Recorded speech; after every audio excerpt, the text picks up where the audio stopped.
Okay, having sanded the cowling through into a situation where I'm happy that it's reasonably smooth, what I need to do before I think about restoring detail is give it a quick coat of primer, just to check that what I think has happened with the filling and sanding has actually happened. It's as smooth as I want it to be before I continue. Bit of white tack in there just on a piece of sprue to hold it.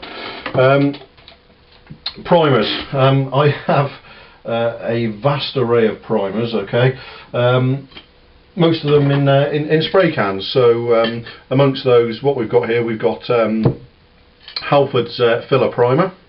Okay, that's yellow stuff. It's like zinc chromate. I don't like it much, but I've got it there. Use it occasionally. Halford's plastic primer, grey.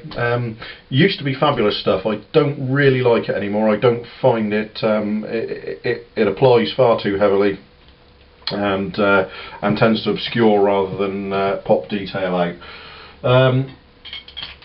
We can go across to the Mr. Hobby, the Guns ones. I've got Mr. Base White 1000 there. Quite a nice spray primer, although it does it can be a little bit gritty when it goes on. Mr. Surfacer 1200 in a spray can. Again, really nice. Dries very matte, and you can lose a little bit of smoothness, but good stuff. Then we move on to the Tamiya primers. Okay, we've got their standard surface primer, which dries very matte. We've got their fine grey surface primer, which is just the best stuff ever. Absolutely fantastic stuff. I love it. I always order it whenever I put in an order for stuff from Japan. I always include at least one tin of that in there. The fine white surface primer, which is like the grey one, but as it says on the bottle, it's white. So there, you've got seven different spray cans there of primer.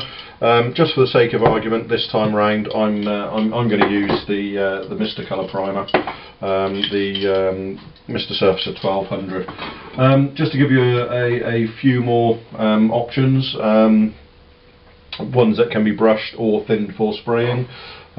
We've got the Tamiya liquid surface primer, which is basically the spray primer but in a thicker form.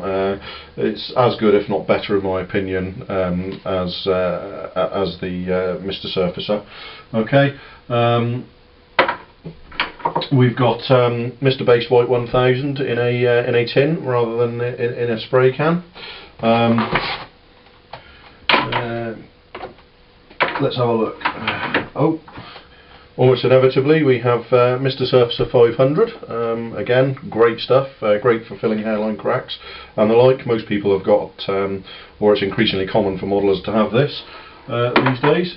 And we have Tamiya white liquid surface primer. So as you can see, I'm not shy when it comes to my primers. I've got lots of primers, lots of different ones, all have different uses. So, as I said, for this one, what I'm going to do is use the Mr. Surfacer 1200. I've given it a shake already, I'll just give it another quick shake. Okay, and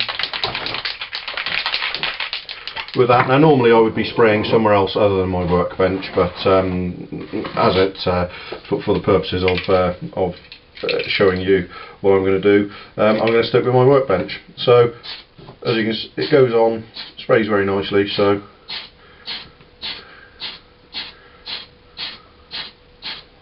it's got a sweet, almost candy smell to this primer. I wouldn't obviously encourage too much inhalation of the fumes, but there you go. That's a very few seconds, and that's covered that.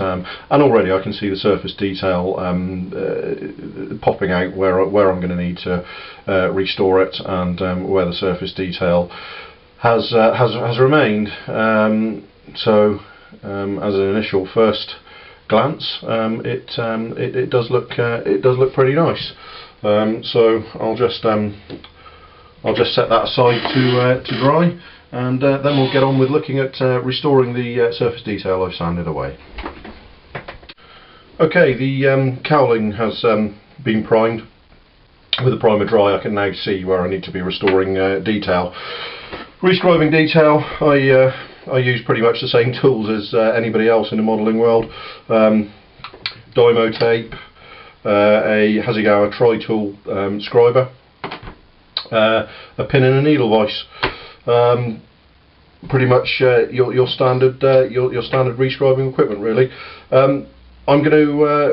Initially I'm going to restore the cowling ring at the front, which I've filled and sanded through because of the poor fit and the poor match. So initially I really need to restore that before looking at the rest of the detail. So a long piece of Dymo tape, and I'm just going to find where it should be, and having found where it should be, I'm going to wrap the Dymo tape around the cowling, being careful to keep the line straight and true. Okay, and there we go. There's a piece of Dymo tape wrapped around the cowling. Now I don't really want this piece of Dymo tape to move. I don't enjoy rescribing. I'm not very good at it, and I try to do it as little as possible. However, in instances like this, it's really necessary. I don't want the Dymo tape to move, so what I'm going to do is, after lining it up, I'm going to double up with some Tamiya tape around the circumference, folding that over, and hopefully, all being well, that should not now shift. He says, with it having just promptly shifted on him. Okay, let's tease this to where I want it.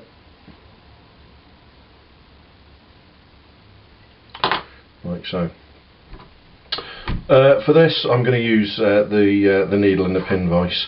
Okay, so what I'm doing is applying it where I need it to go, and I'm basically pulling it round against the Dymo tape, more or less initially,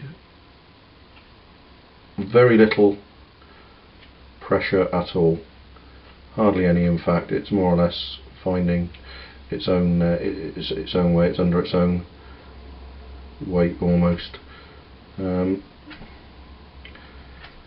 As it becomes more certain, I apply a little bit more pressure. So fresh needle, always use a fresh needle when I'm doing this on a new model. It just helps to maintain. So there you go. That needle has been run around the circumference, around the area a few times. Pretty happy that that's deep enough now to allow me to restore the rest of the detail. So this piece of Dymo tape can't really be used again, so I'm just going to bin that. So as you can probably see, well, you might be able to see, I've restored that line around there. Now what I have to do is restore the other panel lines which meet up with the cowling piece. So it's simply a case of slicing some of this Dymo tape into lengths. Okay, let me find a pair of tweezers to remove the backing. Okay, and it is really that theoretically that simple. Okay, you're just restoring all the panel lines that you sanded away to meet up. Okay, I'm going to use the needle again, it's just personal preference really. So locating the needle in that circumferential ring that I've just scribed as a starting point, and then pulling it back gently to meet the already established panel line. There you go. Simple as that. Work round until you've rescribed all the panel detail.